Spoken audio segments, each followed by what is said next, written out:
साथियों नमस्कार। स्वागत है आपका इस चैनल पे। अभी जो नीट का एग्ज़ाम हुआ है उसके अंदर फिजिक्स, केमिस्ट्री और बायोलॉजी का जो पेपर अभी हुआ है, उस पेपर के अंदर जो बायोलॉजी का पोर्शन है जिसमें आपको बॉटनी और जूलॉजी मतलब जंतु विज्ञान और वनस्पति विज्ञान से संबंधित जो 100 क्वेश्चन हैं उनका अभी अपन डिस्कशन करेंगे।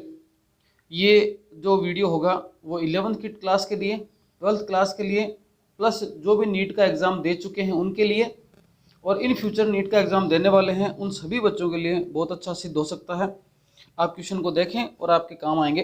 देखें, प्रकृति में अंतरजातीय और अंतरजातीय दो प्रकार की प्रतिस्पर्धा होती है। यहाँ पर अंतरजातीय इंटरस्पेसिफिक दो अलग अलग जातियों के मध्य कंपटीशन के बारे में पूछा गया है। प्रकृति में अंतरजातीय प्रतिस्पर्धा के बावजूद प्रतिस्पर्धा करने वाले जातियों ने अपनी उत्तरजीविता के लिए कौन सी विधि का विकास किया है। कहने का मतलब कि दो अलग अलग जातियां हैं और किसी एक ही स्थान पर रह रही हैं, उसके बावजूद भी उत्तरजीवित रह सकती हैं। क्योंकि मान लो किसी एक पेड़ है और एक पेड़ के ऊपर 5 जीव रहते हैं, पाँचों ही वहाँ पर रह सकते हैं इजीली, अगर उन पाँचों का भोजन अलग अलग होता है। अगर भोजन अलग अलग है तो उनके बीच में कंपटीशन नहीं होगा, और कंपटीशन नहीं होगा तो फिर वो इजीली रह सकते हैं। इसका मतलब उन्होंने जो साधन उनको मिले हुए हैं उनका विभाजन कर रखा है। तो इसका आंसर आ जाएगा संसाधन विभाजन, रिसोर्सेज पार्टीशनिंग उन्होंने कर रखी है, तो फिर उनमें किसी प्रकार का कंपटीशन देखने को नहीं मिलता। सूची 1 और सूची 2 को सम्मिलित करना है। एक तरफ कुछ ऊतक के नाम दे रखे हैं प्लांट के, और एक तरफ उनके कार्य कर दे रखे हैं।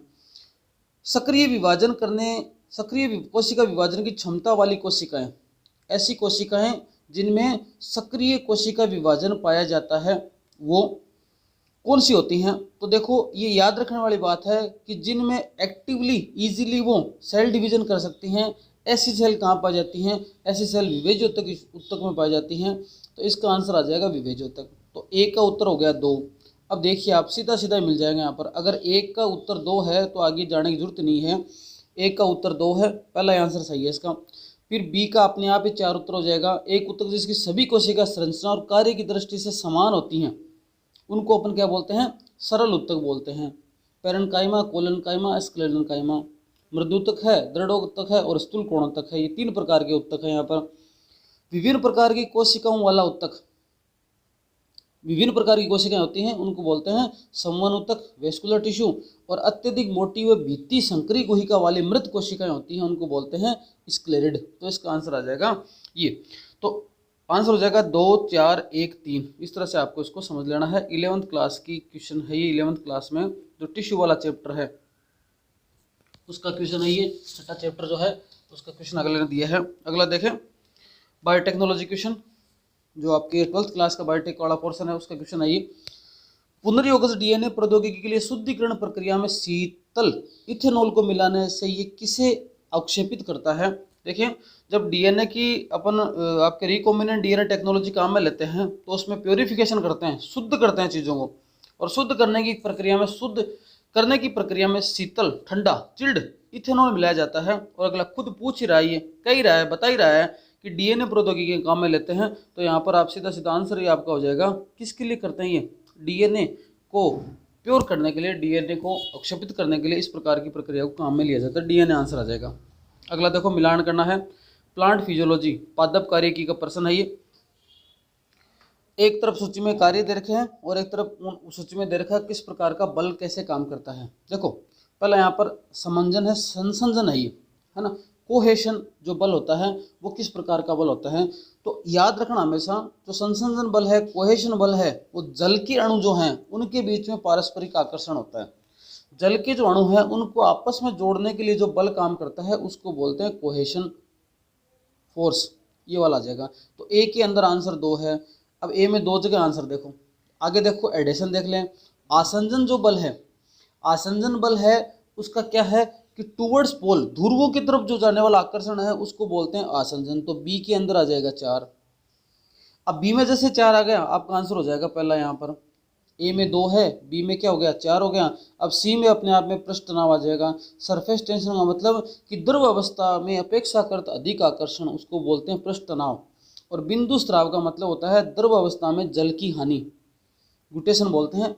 द्रव अवस्था में अगर जल की हानि होती है तो उसको बोलते हैं गुटेशन या बिंदु स्राव। आगे देखें, एक पादप के परागकोश से परागकणों के 12th क्लास के जो है सेकंड चैप्टर है उसका क्वेश्चन है, एक पादप के परागकोश के परागकणों के एक भिन्न पादप के वर्तिकाग्र पर स्थानांतरण के लिए कौन सा शब्द उपयुक्त होता है, जिसमें परागकण के दौरान वर्तिकाग्र पर आनुवांशिक रूप से भिन्न पराग के परागकण लाए जाते हैं। कहने मतलब एक पादप है, उसके परागकोश से परागकण निकले और वो दूसरे पादप के पराग वर्तिकाग्र पर जाकर स्थानांतरित होते हैं, उस प्रक्रिया को अपन बोल सकते हैं, नाम से पता चल रहा है परनिषेचन। किसी दूसरे पर जा रहा है उसको बोलेंगे परनिषेचन की प्रक्रिया, जीनोगेमी बोलते हैं। निम्नलिखित में से अर्धसूत्री विभाजन की किस अवस्था में गुणसूत्र का विभाजन होता है? गुणसूत्र बिंदु का, सेंट्रोमियर का जहाँ विभाजन होता है, तो देखो जो ये ऐसे गुणसूत्र हैं उनमें सिस्टर क्रोमेटिड है, तो दोनों बहनें अगर अलग होती हैं, दोनों बहनें अलग होती हैं, ये काम हो गया कहाँ पर, एनाफेज फर्स्ट के अंदर। और बहनों के साथ साथ में इस प्रकार से ये सेंट्रोमियर अलग अलग हो गए, ये वाली कंडीशन होती है एनाफेज सेकंड में। बहनें अलग होती हैं एनाफेज फर्स्ट में, और उसके बाद सेंट्रोमियर अलग होते हैं एनाफेज सेकंड के अंदर। तो एनाफेज सेकंड एक ही ऑप्शन दे रखा है, केवल एनाफेज याद हो तो भी चल जाएगा आपका काम, और यहाँ पर आंसर आ जाएगा इसका 3 नंबर एनाफेज सेकंड। आगे देखें, बहुत बड़े क्वेश्चन है, काम आने वाले हैं आगे चलकर।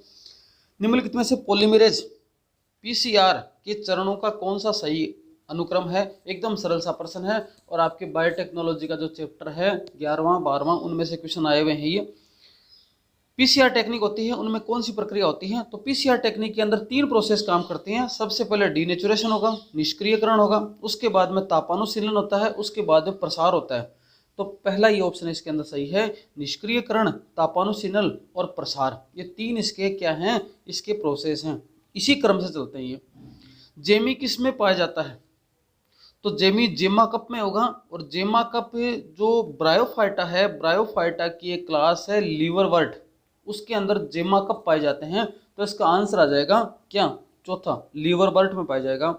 मोस भी उसी की क्लास है हालांकि ब्रायोफाइटा की, लेकिन उसमें नहीं होता, टेरिडोफाइटा में होने का मतलब नहीं है, और जिम्नोस्पर्म में होता ही नहीं है। इन दो में तो मतलब नहीं है, आपको कन्फ्यूजन किस में हो सकता है, मोस और लीवरवर्ट में। तो यहाँ पर आपको याद रखना लीवरवर्ट में। जनकों द्वारा युग्मकों का उत्पादन, युग्मज का निर्माण और F1 पादपों को निम्नलिखित में से किस चित्र के द्वारा समझा जा सकता है? तो पनेट वर्ग, इस प्रकार जो स्क्वायर बनाते हैं उसके अंदर अपन जो लिखते हैं कि यहाँ पर वाई वाई आर आर आएगा, आर आर वाई वाई आएगा, ऐसा कुछ स्ट्रक्चर लिखी जाती है ना। ये जो स्ट्रक्चर है, वो जो ये बॉक्स बना, ये जो डब्बा बना, उस डब्बे को क्या कहते हैं, पनेट नाम के साइंटिस्ट ने इसको खोजा था, इसलिए इसको पनेट स्क्वायर या पनेट वर्ग कहा जाता है। आगे देखें, निम्नलिखित में से कौन सा कारक एक समष्टि फाउंडर प्रभाव उत्पन्न करता है? नया फाउंडर प्रभाव उत्पन्न कौन सा करता है? देखें, अगर किसी स्थान की प्रजाति के जो जीन हैं, जीव हैं, उनमें किसी कारण से विचलन हो गया, ड्रिफ्ट हो गया, तो वो किसी दूसरे स्थान पर जाकर अपना नया फाउंडेशन तैयार कर लेते हैं, उसको बोलते हैं फाउंडर इफेक्ट। और ये जो प्रक्रिया कहलाती है वो कहलाती है आनुवांशिक विचलन, जेनेटिक ड्रिफ्ट है इस प्रक्रिया का नाम है। आगे देखें, कुछ वंश जैसे कि सिलेजिनेला और साल्विनिलिया 2 प्रकार के बीजाणु उत्पादित करते हैं, ऐसे पादपों को क्या कहते हैं? नाम अगला खुद आंसर बता रहा है, 2 प्रकार के बीजाणु, 2 प्रकार के बीजाणु, इसका मतलब क्या हो गया, 2 प्रकार के बीजाणु का मतलब हो गया विषम बीजाणुक, ऐसी कंडीशन हेट्रोस्पोरस, ये वाली हो गई विषम बीजाणु कंडीशन है। होमोस्पोरस कुछ अपने आप में नहीं होता, हेट्रोसोरस कुछ नहीं होता, होमोस्पोरस हो नहीं सकता कि होमोस्पोरस का मतलब हो गया समान बीजाणु, सम बीजाणु, जबकि अलग अलग प्रकार के बीजाणु हैं, इसका मतलब उसको बोलेंगे विषम बीजाणु कंडीशन, हेट्रोस्पोरस।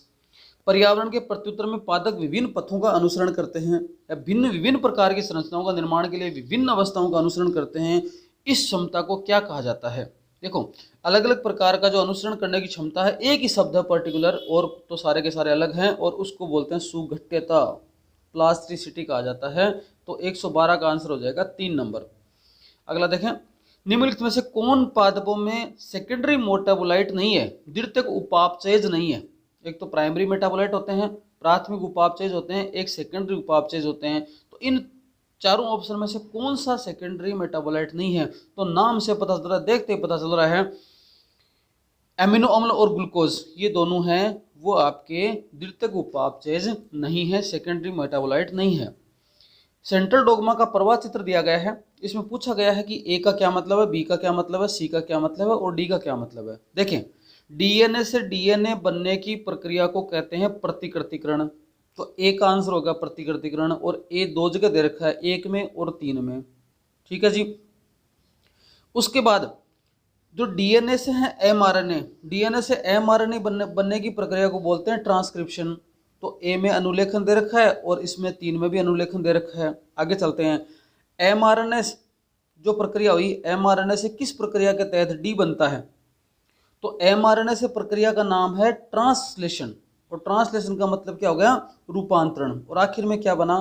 प्रोटीन बना। ट्रांसडक्शन नहीं है, ट्रांसलेशन होता है। इसका आंसर क्या हो जाएगा? 3 नंबर। तो प्रतिकृतिकरण, डीएनए से डीएनए बनना, डीएनए से एमआरएनए बनना अनुलेखन, एमआरएनए से रूपांतरण की प्रक्रिया से प्रोटीन का निर्माण होता है। ये इसका आंसर आ जाएगा।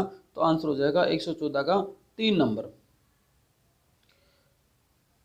आगे देखें 115। जब गुणसूत्र बिंदु गुणसूत्र की दो बराबर भुजाओं के मध्य में स्थित होता है तो क्या कहलाता है?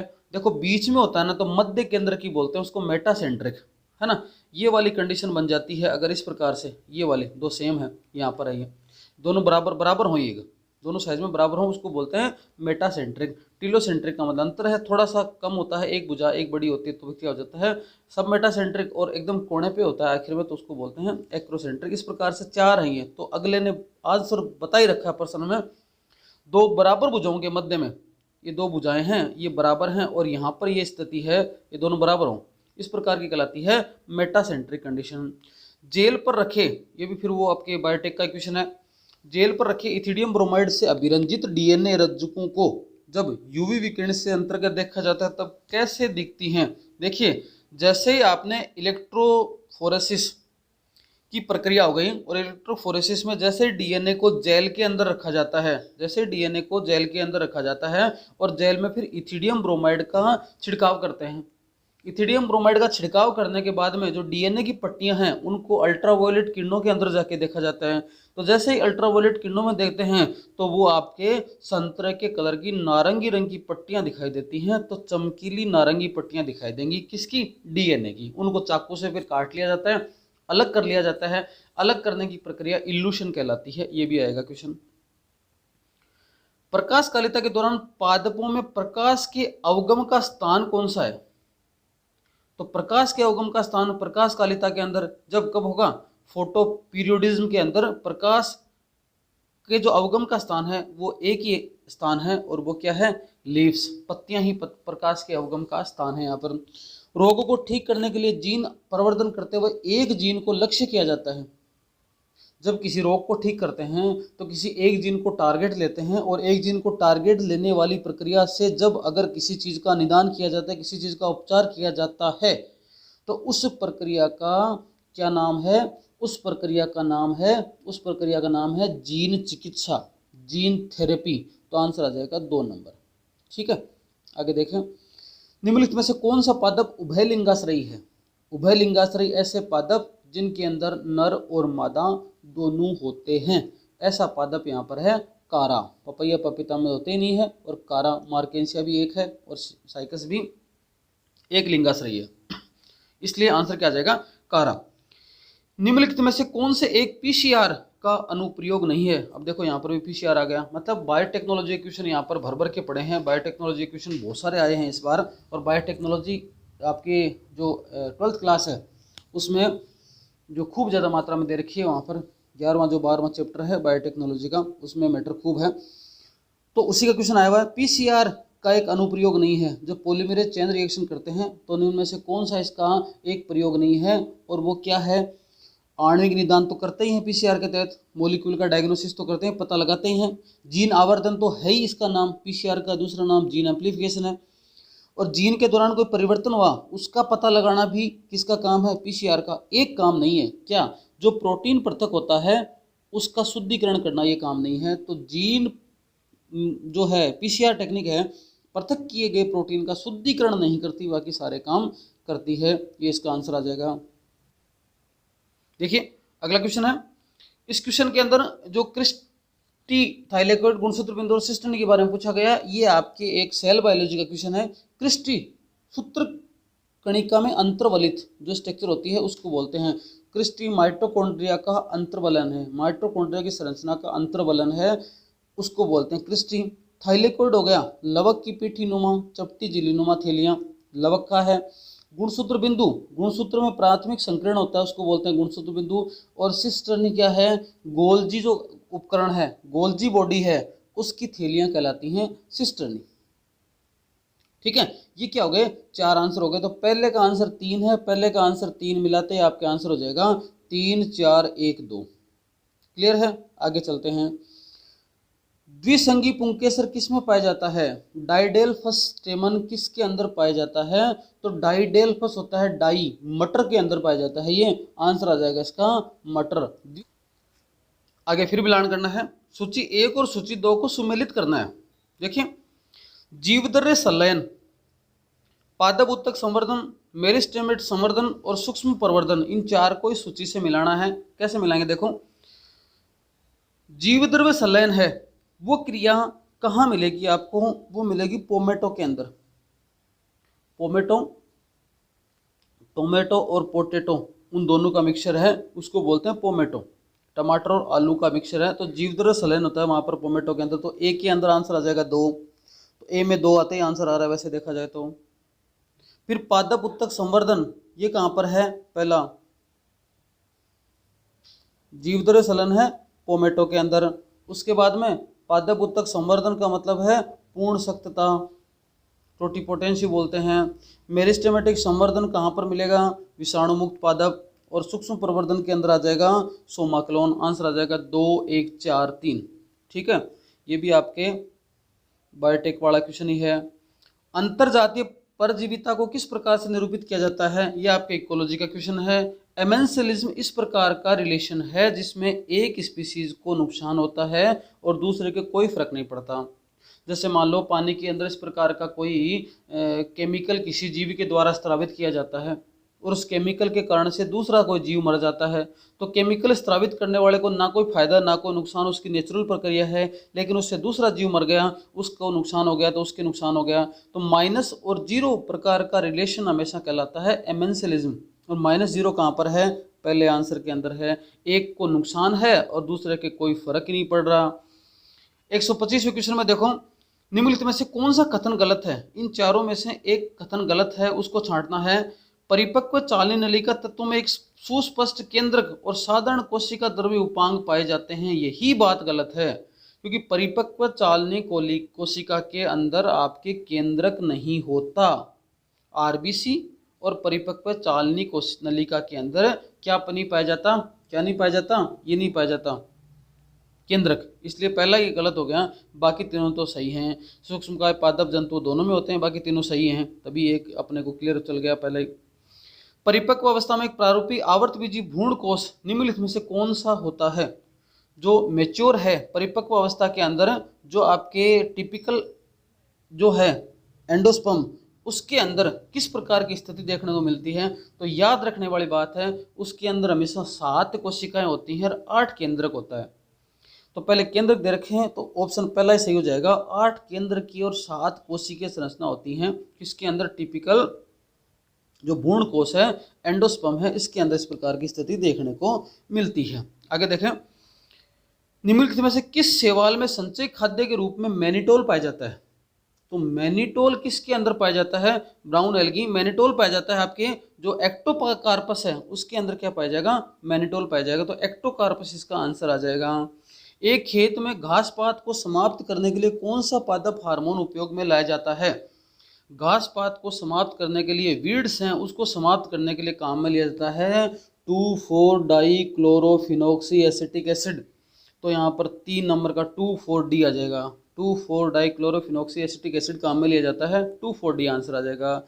कार्बन, नाइट्रोजन, फास्फोरस, कैल्शियम जैसे पोषकों की मृदा में मात्रा किसी दिए गए समय में कैसे संदर्भित की जाती है। किसी, देखो अब कार्बन, नाइट्रोजन, फास्फोरस और कैल्शियम ये सारे क्या हैं, ये खनिज तत्व हैं। तो किसी खनिज तत्व की मात्रा को पता लगाने के लिए, संदर्भित करने के लिए अपन काम में लेते हैं क्या, क्या आता है, स्टैंडिंग स्टेट, स्थायी अवस्था। तो तीसरे का जो आंसर आ जाएगा वो क्या आ जाएगा, स्थायी अवस्था आ जाएगा। अगर यहाँ पर जीवद्रव्य के पूछा जाता, बायोमास का पूछा जाता, पादप जंतु का पूछा जाता, तो अपन क्या बोलते थे, स्टैंडिंग क्रॉप। लेकिन पूछा किसका है, खनिज तत्वों का पूछा, इसलिए यहाँ पर आ जाएगा स्थायी अवस्था, इसको बोला जाएगा स्टैंडिंग स्टेट बोला जाएगा।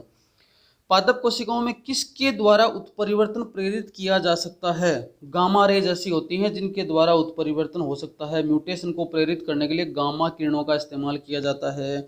निम्नलिखित में से कौन सा कथन सही नहीं है, 4 में से एक कथन गलत है, और वो कथन कौन सा है, देखें यहाँ पर, समुद्र में जीव भार का पिरामिड उल्टा होता है, ये बात तो सही है। समुद्र के अंदर जीव भार का, वजन का देख लो आप, समुद्र के अंदर जो से शैवाल वगैरह हैं उनसे ज़्यादा वजन किसका होगा, छोटी मछलियों का होगा। छोटी मछलियों से ज़्यादा वजन बड़ी मछली का होगा, और कई हजार बड़ी मछलियां मिल जाएं लेकिन उनसे भी ज़्यादा वजन किसका होगा, व्हेल का होगा। तो जैसे जैसे अपन खाद्य श्रृंखला में ऊपर बढ़ते जाएंगे वैसे वैसे क्या होता जाएगा, पिरामिड उल्टा बनता जाएगा। इस प्रकार से पिरामिड बनता जाएगा। यहाँ पर अपन क्या लिखेंगे, शैवाल आ जाएगा, यहाँ पर फिर क्या, छोटी मछलियाँ आ जाएंगी, यहाँ बड़ी मछलियाँ आ जाएंगी, यहाँ बड़ी मछलियाँ, यहाँ छोटी मछलियाँ, यहाँ शैवाल, और यहाँ पर क्या, व्हेल मछली। तो जो पिरामिड कैसा बन गया, उल्टा बन गया। मतलब समुद्र के अंदर जो जीव का भार है उसका पिरामिड हमेशा क्या बनता है, उल्टा बनता है। ये बात तो सही है। आगे देखें, समुद्र में जीव भार का पिरामिड साधारणतः सीधा बनता है। अब या तो ऊपर वाली बात सही होगी या नीचे वाली बात सही होगी, तो अपने आप ही कथन क्या हो गया, गलत हो गया। ऊर्जा का पिरामिड हमेशा क्या होता है, सीधा होता है, और घास तंत्र भूमि पारितंत्र में संख्या का पिरामिड सीधा होता है, ये वाली बात सही है। तो यहाँ पर गलत बात क्या है, समुद्र में जीव भार का पिरामिड सदैव सीधा होता है, ये नहीं होता, क्योंकि साधारणतः उल्टा ही होता है। समीकरण जीपीपी, ये इकोलॉजी के क्वेश्चन आ रहे हैं अभी। जीपीपी माइनस आर बराबर एनपीपी में आर किसे निरूपित करता है, ग्रोस प्राइमरी प्रोडक्टिविटी। ठीक है, कुल सकल प्राथमिक उत्पादन यहाँ पर दे रखा है, सकल प्राथमिक उत्पादन यहाँ पर दे रखा है, उसमें से श्वसन में जितना काम आ गया उसको जो बोला गया वो है कुल में से, बोला एन का मतलब है नेट, नेट जो बचा ना उसको बोलते हैं एनपीपी, नेट प्राइमरी प्रोडक्टिविटी। तो जीपीपी में से अगर आपने श्वसन में जो हानि हो गई उसको घटा दिया तो बोला गया एनपीपी। आंसर आ जाएगा श्वसन हानि, 132 का आंसर आ जाएगा 4। 33 में देखो, निम्नलिखित में से कौन से शैवाल केराजीन उत्पन्न करते हैं। जो केराजीन है वो उत्पन्न करने वाले शैवाल रेड एल्गी होते हैं, लाल शैवाल होते हैं, इसलिए इसका आंसर आ जाएगा लाल शैवाल। आगे देखो, सोरगम में CO2 स्थिरीकरण से में पहला स्थायी उत्पाद है, ये प्लांट फिजियोलॉजी का प्रश्न है। सोरगम एक प्रकार का C4 प्लांट है, और आपको पता ही है कि C4 प्लांट के अंदर कार्बन 4 युक्त जो पदार्थ है वो स्थायी उत्पाद है, और वो है ऑक्जेलो एसिटिक एसिड। इसलिए आंसर क्या आ जाएगा, यहाँ पर 2 नंबर आंसर आ जाएगा, ऑक्जेलो एसिटिक एसिड। आगे मिलान करना है। वातरंध्र, वातरंध्र लेंटिकल्स ये कहाँ पाए जाते हैं, देखें पादप है उनकी जो सेल्स हैं, जो प्लांट लीव्स वगैरह हैं, जो स्टेम वगैरह हैं, उनके ऊपर वातरंध्र होते हैं, गैसों का आदान प्रदान करने के लिए टिश्यू है एक तरीका का। तो वातरंध्र में है ए में 3। अब ए में 3 के अनुसार उत्तर बन गया। वातरंध्र क्या हो गया, गैसों का आदान प्रदान। उसके बाद में कोर कैम्बियम, कोर कैम्बियम का मतलब है कागजन, फेलोजन को बोलते हैं कोर कैम्बियम। सेकेंडरी कोर्टेक्स है, द्वितीयक वलकुट है, उसका क्या मतलब हो गया, उसका मतलब हो गया काग स्तर, और कार्क जो है वो सुबेरीन निक्षेपण। इस प्रकार से आंसर आ जाएगा इसका। तो पहले से 3 मिलाते आंसर बन रहा है। देखो ऑप्शन वाले क्वेश्चन ऐसे आ रहे हैं सारे कि एक का आंसर मिलते सारे के आंसर आ रहे हैं, 3 1 4 2 आंसर आ जाएगा। आगे देखो, ये आपके जो थे क्वेश्चन बायोलॉजी में बॉटनी पोर्शन के थे 35 क्वेश्चन, और अब आएंगे 15 क्वेश्चन। उनमें से कोई से 10 कर सकते थे आप, 5 छोड़ सकते थे। पहले वाले 35 पूरे के पूरे कंपलसरी थे। इनमें देखो, निम्नलिखित में से कौन सा कथन गलत है। इन चारों में से आपको एक कथन गलत बताना है, और वो गलत क्या है। देखो पहला पढ़ते हैं, वायवीय श्वसन के दौरान ऑक्सीजन की भूमिका अंतिम अवस्था तक सीमित है। ठीक है। ETC इलेक्ट्रॉन परिवहन श्रृंखला में NADH2 के एक अणु से ATP के 2 अणु बनते हैं, और FADH2 के 3 अणु बनते हैं। यही बात गलत है, NADH2 के 3 अणु बनते हैं। NADH2 से आपके जो एनर्जी मिलेगी वो आएगी, 3 अणु मिलेंगे यहाँ पर, तो यही बात गलत हो जाएगी। तो दूसरा इसके अंदर आंसर है वो सही है। आगे देखें, ए और 2 का मिलान करना है। एक सूत्र दे रखा है, और सूत्र से आपको ये जो पुष्प सूत्र दे रखा है, सूत्र से मिलाना है कौन सी फैमिली का है। 137वां प्रश्न। इसमें देखो पहले से पता चल जाएगा 9+1 है ये फेबेसी कुल का है, और पहले से पता चल गया 1 में 3 है, 9+1 का याद रखना फेबेसी कुल का है ये, तो 1 में 3 हो गया, उसके बाद बी के अंदर 4 हो गया, बी में 4 हो जाएगा, सी के अंदर 2 हो जाएगा, सी में 2 हो जाएगा लिलियेसी, और ए है उसका ब्रेसिकेसी आ जाएगा, सरसों वाली फैमिली, इसका हो जाएगा 137 में आंसर। आगे देखो, सेल साइकिल से संबंधित है 11th क्लास सेल बायोलॉजी वाले चैप्टरों में से। 4 प्रकार की अवस्था दे रखी हैं।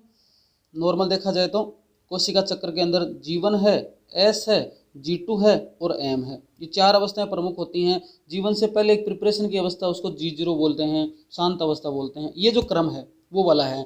तो S अवस्था के अंदर क्या होता है, यहाँ से अपन शुरू कर लेते हैं। तो जो एस अवस्था है, उस एस अवस्था के अंदर प्रतिकृतिकरण होगा। एस अवस्था में सूत्र विभाजन और डीएनए प्रतिकृतिकरण के डीएनए का प्रतिकृतिकरण। तो यहाँ पर आंसर है ए का 4।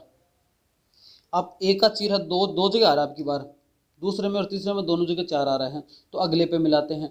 अब जो G2 प्रावस्था है, G2 प्रावस्था में आपके प्रोटीन का संश्लेषण हो जाता है, ये वाली बात है। तो यहाँ पर बी के अंदर हो गया 1, तो जी में पहले में 4 और फिर दूसरे में ए, यहाँ पर तीसरा आंसर हो जाएगा सही। ठीक है, तीसरा आंसर अपने आप हो जाएगा। फिर सी है, सी के अंदर 2 आ जाएगा। शांत अवस्था कौन सी है, निष्क्रिय अवस्था है। और जीवन प्रावस्था कौन सी है, सूत्र विभाजन और डीएनए प्रतिकृतिकरण के प्रारंभ होने की बीच की अंतराल कौन सी है, जीवन अवस्था। तो ये वाली कंडीशन इसके अंदर आ जाती है। क्या 4 1 2 3। आगे देखें, PBR 322, ये भी बायोटेक का क्वेश्चन है। में एम्प्लीफिकेशन जो है आर के अंदर पीएसटी प्रतिबंधन एंजाइम है जो कि एम्पिसिलिन प्रतिरोधिता दर्शाता है। यदि इस एंजाइम का बीटा गैलेक्सोटाइज उत्पादन के लिए एक जीन के लिए निवेशित किया जाता है तो पुनर्योगज प्लाज्मिड को ई कोलाई स्ट्रेन में निवेशित किया जाता है, तब ये क्या होगा। अगर इस प्रकार का निवेशन इसमें पाया जाएगा तो ये जो पोषी कोशिका है ना, में एम्पिसिलिन का प्रतिरोधी नहीं बन पाएगा, ऐसी कंडीशन ही आ जाएगी। अगर यही वाली कंडीशन आएगी तो ये पोषी कोशिका में एम्पिसिलिन प्रतिरोधी नहीं बना पाएगा, तो इसका आंसर 1 आ जाएगा। सही कथन को छांटना है निम्न में से। केपिंग में मिथाइल ग्वानोसिन ट्राइफॉस्फेट को HNRNA के 3 बेस सिरे से जोड़ा जाता है। अब देखो इसी में यही जो मैटर आ गया। अगला देखो, ये तो सही है। जीवाणु में अनुलेखन की प्रक्रिया का समापन करने के लिए आरएनए पॉलीमरेज रो कारक के साथ बंधित होता है। ये जो आंसर है ये भी यहाँ पर ये वाला गलत है यहाँ पर। ठीक है, रो कारक के साथ बंधित हो जाता है, ऐसी कोई प्रक्रिया यहाँ पर नहीं होती है। आगे देखो, कोशिकाओं में क्लोन में रेडियोधर्मी प्रोब से इसके डीएनए का संकरण कर और उसके बाद ऑटो रेडियोग्राफी प्रयुक्त कर इसकी पहचान कर कैंसर उत्पन्न करने वाली उत्परिवर्तित जीन का पता लगाना आजकल संभव है। और ऐसा संभव क्यों हो पाया है, क्योंकि देखो उत्परिवर्तन जीन फोटोग्राफी फिल्म पर आंशिक रूप से आती हैं, ऐसा नहीं होता। उत्परिवर्तित जीन फोटोग्राफी फिल्म पर पूर्ण और स्पष्ट रूप से आती हैं। उत्परिवर्तित जीन फोटोग्राफी फिल्म पर नहीं आती क्योंकि प्रोब में उसका कोई पूरक ही नहीं है, फोटोग्राफी पर नहीं आ सकती। क्यों नहीं आ सकती, क्योंकि जो प्रोब बना है उस पर उसका कोई कॉम्प्लीमेंट्री जीन नहीं होता, पूरक जीन नहीं होता। इसलिए आंसर आ जाएगा 41वें का 3 नंबर आ जाएगा सी। चरघातांक की वृद्धि वो इकोलॉजी का क्वेश्चन है। समीकरण NT बराबर N0 ET RT में E किसको रिप्रेजेंट करता है। यहाँ पर ये E के बारे में पूछ रहा है कि E किसको रिप्रेजेंट कर रहा है, तो E कर रहा है प्राकृतिक लघु गुणक का आधार, नेचुरल लॉगरिथम का बेसिस है, वो बता रहा है यहाँ पर क्या E। आगे देखें, निम्नलिखित में से सही युग्म को पहचानना है। ये हैं उनमें से 4 देखें ऑप्शन में, और सही युग्म कौन सा है ये आपको पहचानना है, कौन सा यहाँ पर गलत है कौन सा सही है। एक सही होगा इनमें से, उसको पहचानना है। देखो, घास की पत्तियों की बाईं त्वचा में रंगीन रिक्त कोशिकाएं, सहायक कोशिका ये नहीं होती। द्विबीजपत्री में सुमन मंडल मोती भित्ति वाली बड़ी कोशिकाओं से घिरे होते हैं, ये बात गलत है, यौगिक नहीं होते। मज्जा किरणों की कोशिकाएं जो कैम्बियम वलय के साथ के भाग का निर्माण करती है, ये बात सही है। जो मज्जा किरण है उनमें कैम्बियम वलय के भाग का निर्माण करते हैं, उसको बोलते हैं अंतरापुलीय कैम्बियम। ये वाले स्ट्रक्चर थे ना, इस प्रकार से जो बनते थे, ये इनमें जो ये जोड़ने वाले जो स्ट्रक्चर है उसको बोलते हैं अंतरापुलीय। ये पुलीय है ना, अंतरापुलीय स्ट्रक्चर होती है, उसको यहाँ पर इससे डिनोट किया गया है। तो अंतरापुलीय इंटरस्पेसिकुलर जो कैम्बियम है वो निर्माण करती है। तीसरा इसका आंसर आ जाएगा। निम्नलिखित से किस कुलों के युग में उनके कुछ सदस्यों में परागकणों की जीवन क्षमता उनके मुक्त होने के बाद महीनों तक बनी रहती है? तो महीनों तक बनी रहती है उनमें जो आप मान के चलिए कि जो पोएसी कुल हटा दीजिए, बाकी 3 में बनी रहती है। 3 कौन से हैं? रोजेसी, लेगुमिनेसी और सोलेनेसी। और ये कहाँ आ रहे हैं? रोजेसी और लेगुमिनेसी इसमें आ रहे हैं 4 नंबर में। तो इसका आंसर आएगा, वैसे रोजेसी, लेगुमिनेसी और सोलेनेसी भी है, ये 3 है यहाँ पर इनको तीनों को एक साथ नहीं दे रखा, तो पोएसी हटाते ही, पोएसी नहीं होता इसमें, तो आंसर आ जाएगा 4।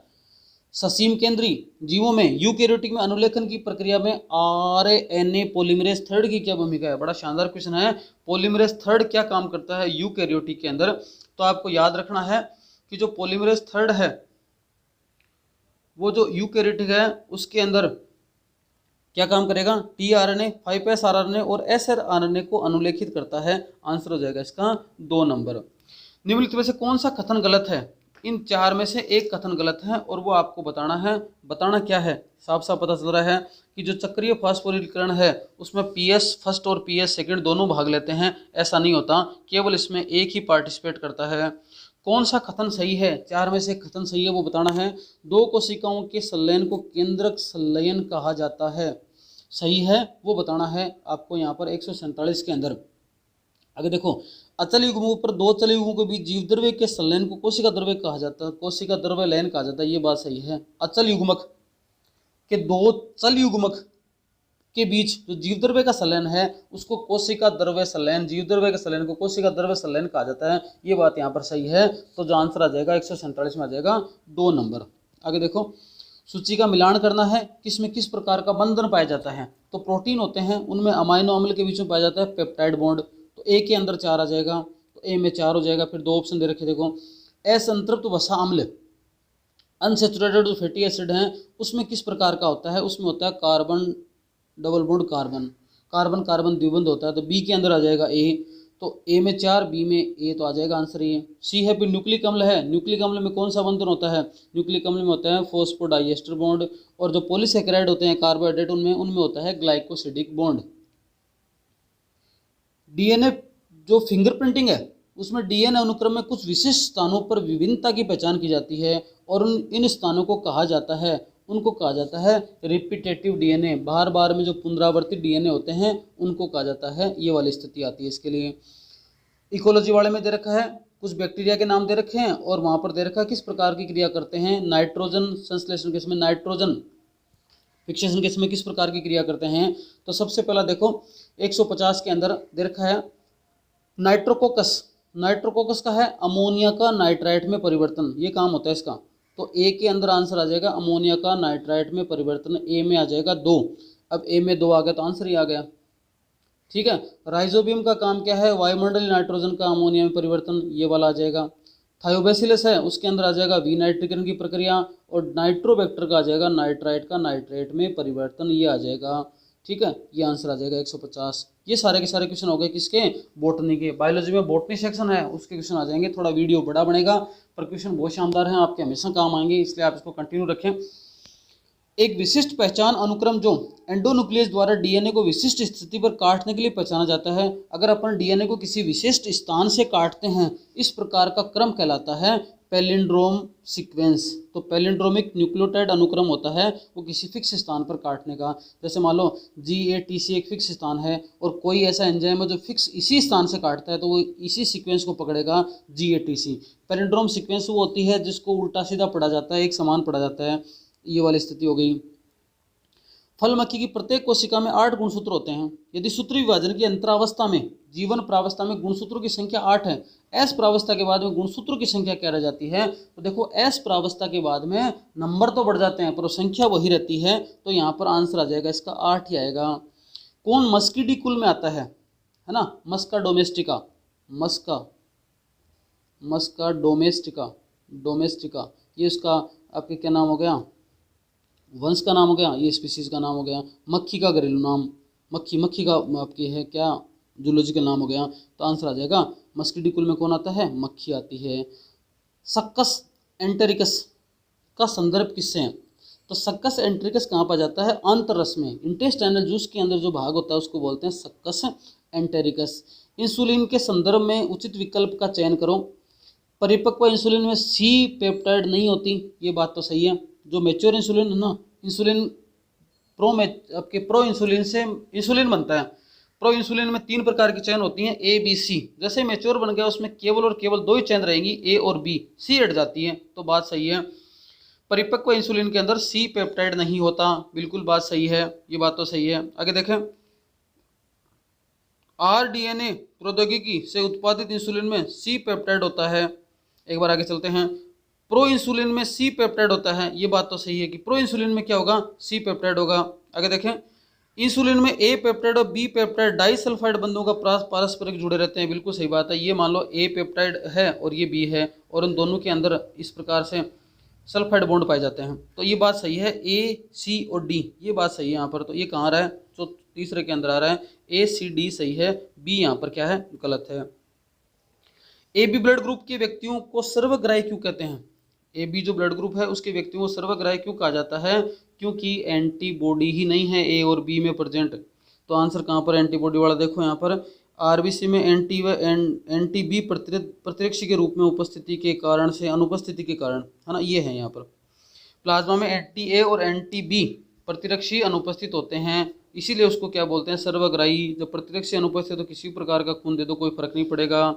एक नर तथा मादा दोनों दात्र कोशिका रक्तता के जीन के लिए विषम युग्मजी हैं कि संकरण से उत्पन्न संतति का कितना प्रतिशत रोग युक्त होता? अगर ऐसी कंडीशन है तो जो प्रतिशत होगा वो होगा आपके 25% आएगा, आंसर आ जाएगा 3। कौन सा एंजाइम निष्क्रिय फाइब्रिनोजन को फाइब्रिन में बदलने के लिए उत्तरदायी है? फाइब्रिनोजन है, उस फाइब्रिनोजन को किस में बदला, फाइब्रिन में बदला। और फाइब्रिन में बदलने के लिए जो एंजाइम काम आता है उस एंजाइम का नाम है, क्या नाम है उसका, उसका है थ्रोम्बिन। तो थ्रोम्बिन एंजाइम यहाँ पर आ जाएगा, 1 नंबर इसका आंसर आ जाएगा। आगे देखें, कुप्पिकाओं में ऑक्सीजन व कार्बन डाइऑक्साइड का आंशिक दाब कितना होता है? कुप्पिकाओं में एल्वियोलाई के अंदर ऑक्सीजन का दाब होता है 104 mmHg और कार्बन डाइऑक्साइड का होता है 40 mmHg, तो आंसर आ जाएगा 1। दीर्घकालिक स्व प्रतिरक्षा विकार जो तंत्रिका पेशीय संधि को प्रभावित करती हैं, जिसके कारण से कंकाल पेशी में कमजोरी तथा पक्षाघात होता है, और ये प्रक्रिया जो है उसका जो नाम है उसको अपन बोल सकते हैं क्या, सीधा सीधा माइस्थेनिया ग्रेविस। इस प्रकार का जो रोग है ये क्या होता है, आपके ऑटो इम्यून डिसऑर्डर है। असीम केंद्रकी की अनुलेखन प्रक्रिया में कौन सा एंजाइम प्रारंभन, दीर्घीकरण तथा समापन को उत्प्रेरित करता है? एक एंजाइम है जो कि इनिशियल, इलोंगेशन, टर्मिनेशन, इनको क्या करता है, उत्प्रेरित करता है। और इनको एंजाइम को उत्प्रेरित करने वाला होगा, क्या प्रक्रिया का नाम है, अनुलेखन है। ठीक है, अनुलेखन का मतलब क्या है, यहाँ पर ट्रांसक्रिप्शन है, तो यहाँ पर हो जाएगा डीएनए निर्भर आरएनए पॉलीमरेज। जब बार ट्रांसक्रिप्शन करेंगे तो आरएनए काम आएगा, लेकिन निर्भर किस पर है, डीएनए पर, इसलिए डीएनए निर्भर आरएनए पॉलीमरेज। अगर डीएनए का काम करता, रेप्लिकेशन करता, तो आंसर आ जाता डीएनए पर निर्भर डीएनए पॉलीमरेज। लाइगेज जोड़ने का काम करता है। आगे देखें,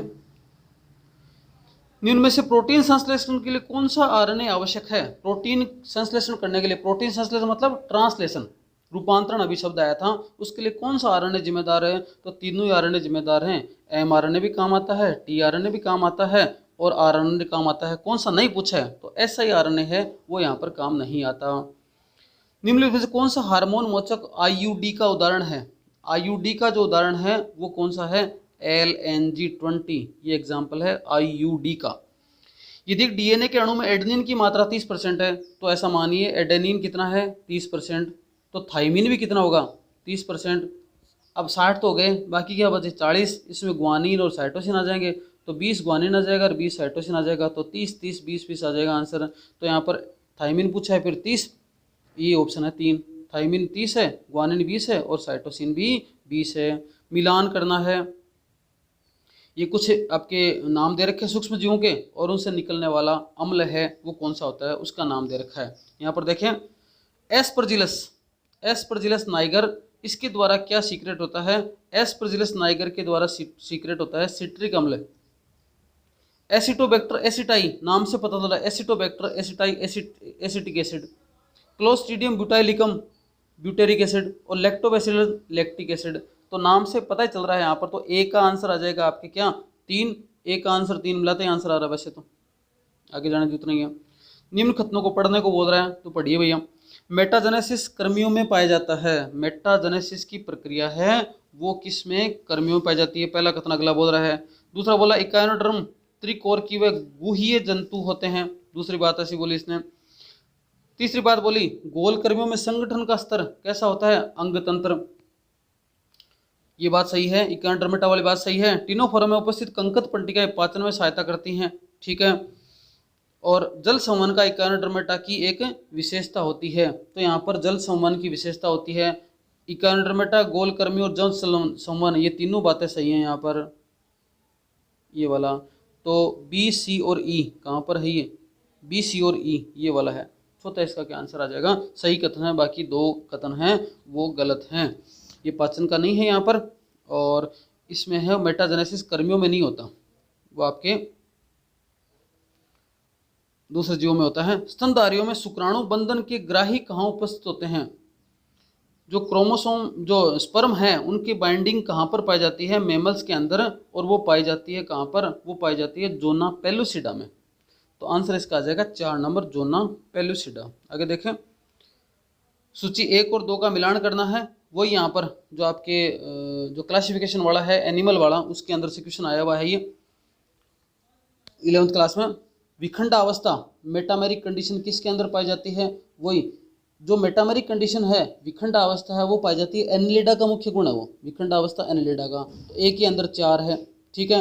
नाल तंत्र है, नाल तंत्र किसमें पाया जाएगा? नाल तंत्र पाया जाएगा किसमें? पोरीफेरा का उदाहरण है, नाल तंत्र पोरीफेरा का उदाहरण है। कंकत पट्टिका किसमें होती है? टिनोफोरा में। और दंश कोशिका किसमें पाई जाती हैं? सिलेंटेटा में। अब आप उसका क्या कर सकते हैं? मिलान कर सकते हैं।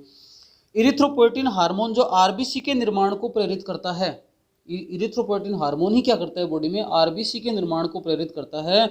उनका उत्पादन कौन करता है? उसका उत्पादन वक्र की जस्ट्रामेलुलर कोशिकाएं करती हैं। 169 का आंसर आ जाएगा 4 नंबर।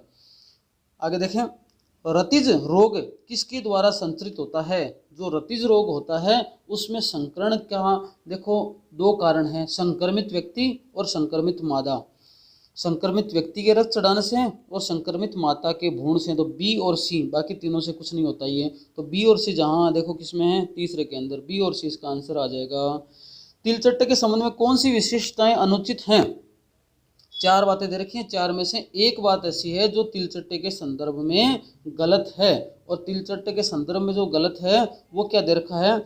मध्यांतर और पश्चांतर के संधि स्थल पर जठरीय अंधलान का एक वलय पाया जाता है। ये बात गलत है, ये गलत है पहली बात, आगे पढ़ने की जरूरत नहीं है। बाकी तीनों बातें यहाँ पर क्या हैं? सही हैं। सूची का मिलान करना है। यहाँ पर कुछ जीवों के नाम दे रखे हैं और उनके कॉमन नाम दे रखे, एक तो उनके बायोलॉजिकल नाम दे रखे हैं और एक इनके कॉमन नाम दे रखे हैं।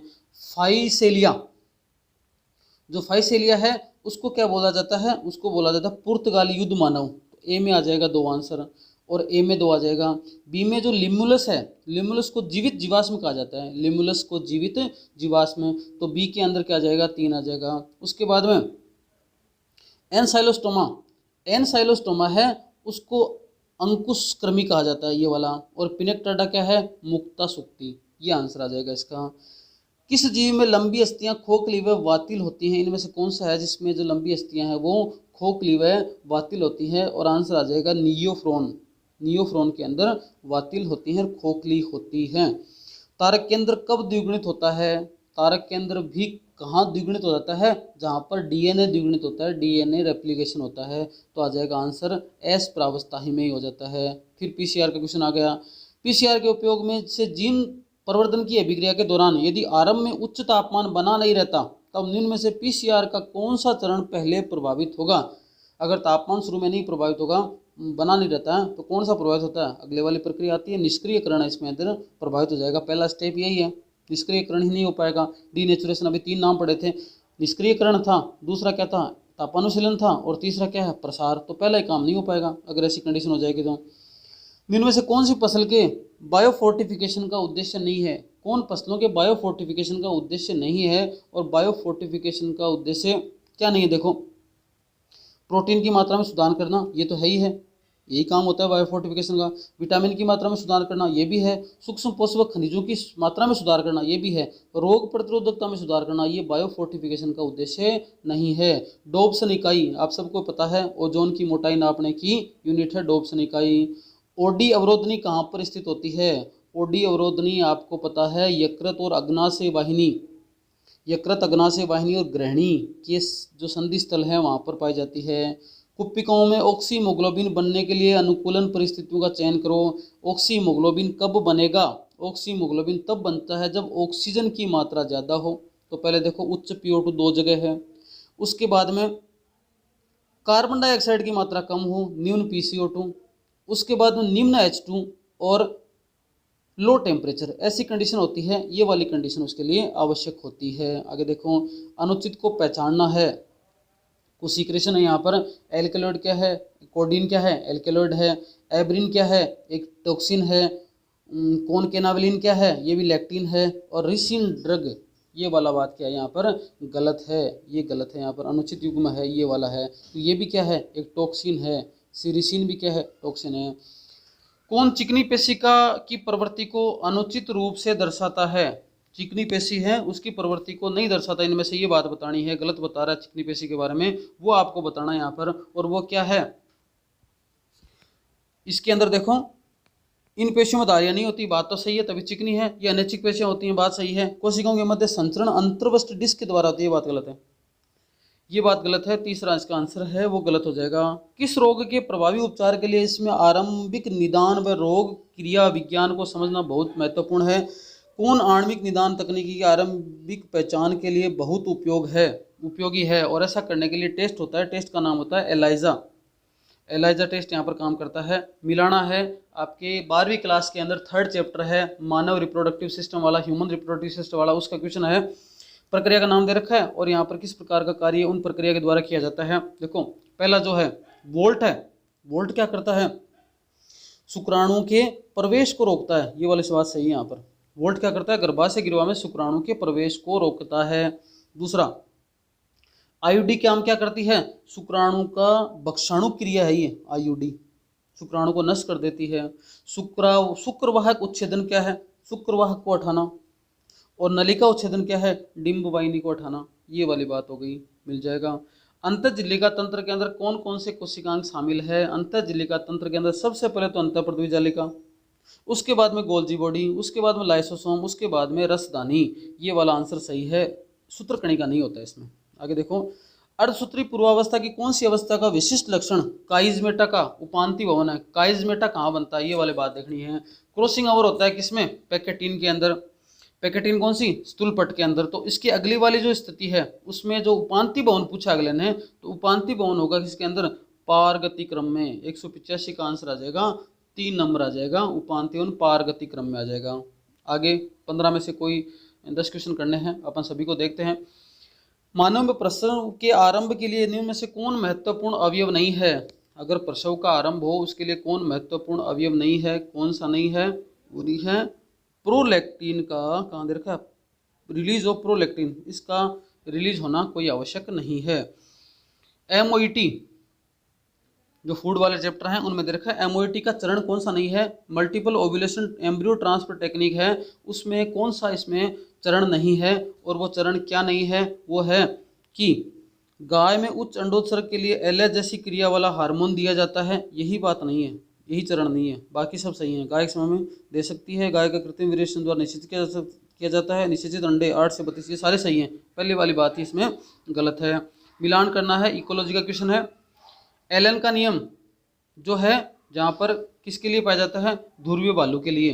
ए जहाँ पर जैसे ठंडे प्रदेशों में जो जीव रहते हैं उनके पैर और कान छोटे होते हैं, ये एलन का नियम है। तो यहाँ पर ए के अंदर आ जाएगा 4, ए के अंदर 4, देखो 3 जगह चारों में दे रखा है, इसलिए ए वाला तो ऑप्शन ही भूल जाओ आप। बी की बात करते हैं, शरीर क्रियात्मक अनुकूलन, शरीर क्रियात्मक अनुकूलन कौन करता है? कंगारू चूहा। तो बी के अंदर क्या हो जाएगा? एक आ जाएगा, अभी भी नहीं बैठ रहा। तीसरा व्यवहारिक अनुकूलन, व्यवहारिक अनुकूलन कौन करती है? मरुस्थलीय छिपकली करती है, मौसम के अनुसार छिप जाती है, जैसे मौसम अनुकूल आता है वापस आ जाती है, तो मरुस्थलीय छिपकली आ गई। और जैव रासायनिक अनुकूलन गहराई में समुद्री मछली। अब इसका आंसर क्या आ जाएगा? मिलान हो जाएगा। आगे देखें, कथन और कारण वाला क्वेश्चन है, कथन और कारण मिलाना है। जब व्यक्ति उच्च तुंगता पर जाता है तब वह तुंगता बीमारी के लक्षण जैसे सांस लेने में कठिनाई और हृदय की धड़कन बढ़ना महसूस करता है। ठीक है, उच्च तुंगता पर न्यून वायुमंडलीय दाब के कारण शरीर को पर्याप्त ऑक्सीजन नहीं मिल पाती। दोनों ही बात सही है, दोनों ही बात सही है और ये है इसकी व्याख्या करता है। तो यहाँ पर 189 के अंदर दोनों सही हैं और ए इसकी व्याख्या करता है। लिपिड से संबंधित नीचे कथन दिए गए हैं, लिपिड से संबंधित कथन दिए गए हैं, उनमें से आपको क्या करना है, छांटना है कौन सा क्या सही है। ऐसे लिपिड जिनमें केवल एकल बंध होते हैं उन्हें असंतृप्त वसा कहते हैं। आगे देखें, लेसिथिन फॉस्फोलिपिड है, ये बात तो सही है। ट्राई हाइड्रोक्सी प्रोपेन ग्लिसरॉल है, ये बात ठीक है। पॉलिमेटिक अम्ल में कार्बोक्सिल सहित 20 कार्बन के अणु होते हैं, नहीं 16 होते हैं। एरेकिडोनिक में 16 होते हैं, इसमें 20 होते हैं। तो ये और ये गलत हैं, तो दो सही हो गए, कौन से, बी और सी। तो इसका आंसर बी और सी कहाँ है, बी और सी तीसरे में, तीसरा इसका आंसर सही हो जाएगा। आगे देखें, मिलान करना है हड्डियों से संबंधित, एनिमल फिजियोलॉजी बोन से संबंधित है। क्वेश्चन दे रखा है, पहला स्केपुला, स्केपुला त्रिभुजाकार अस्थि होती है, तो ए के अंदर 4 आ जाएगा, अब ए में 4 दो जगह दे रखा है। फिर कपाल है, कपाल के अंदर जो संधियाँ होती हैं वो होती हैं रेशीय जोड़े, तो कपाल के अंदर हो जाएगा बी। उरोस्थी होती हैं, उरोस्थी चपटी संधि होती है।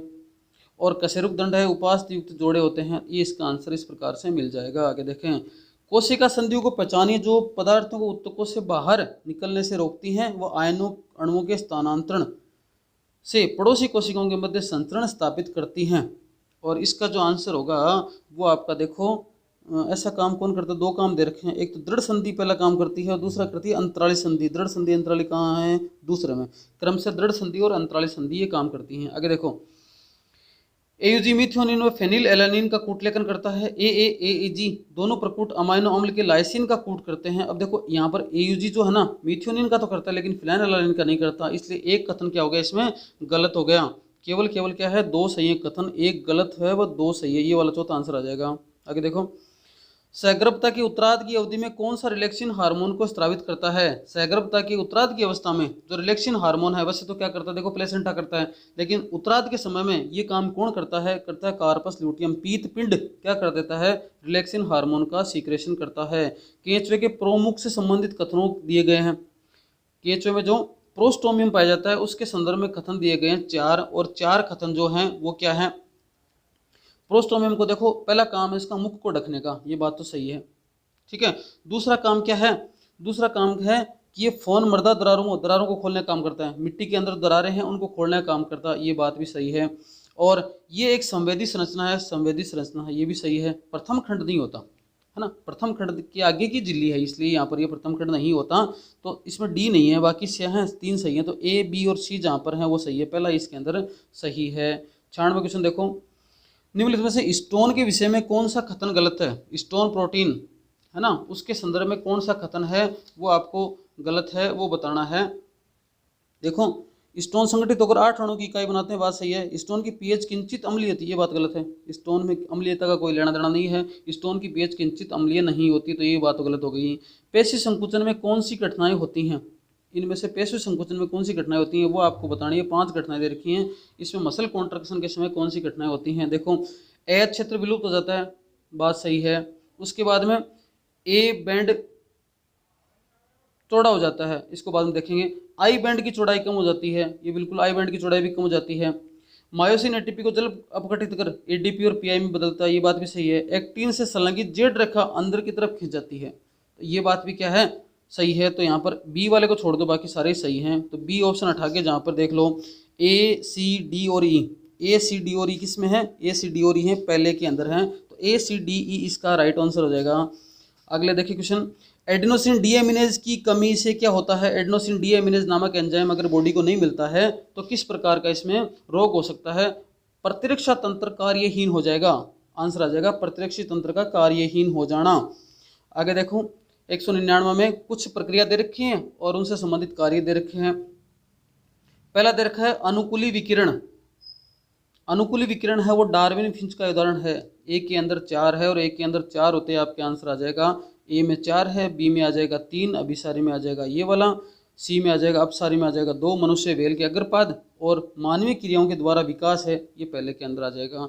और लास्ट क्वेश्चन जो है उसमें भी अपने को रोग बता रखे हैं, जो चैप्टर 8वां रोग है 12th का, उसका क्वेश्चन है ये फाइलेरियसिस, क्या बोलते हैं, हाथी पाँव रोग, फाइलेरियसिस को बोलते हैं हाथी पाँव रोग। तो एक के अंदर आंसर आ जाएगा क्या, 3। ए में आ जाएगा 3, उसके बाद में ए में 3 मिलाते वैसे मिल रहा है क्वेश्चन, ए में 3 आ जाएगा। तो अमीबियासिस से एंट अमीबा हिस्टोलाइटिका, न्यूमोनिया किससे, हीमोफिलस इन्फ्लुएंजी से, और आपके रिंग वर्म किससे होता है, ट्राइकोफाइटोन। तो आंसर आ जाएगा 3, 4, 1, 2। इस प्रकार से ये 200 क्वेश्चन थे, इनका मैंने आंसर बता दिया, आप इनको देख लीजिए और अपने 11th और 12th के लिए काम आएंगे। आज के लिए इतना ही, धन्यवाद।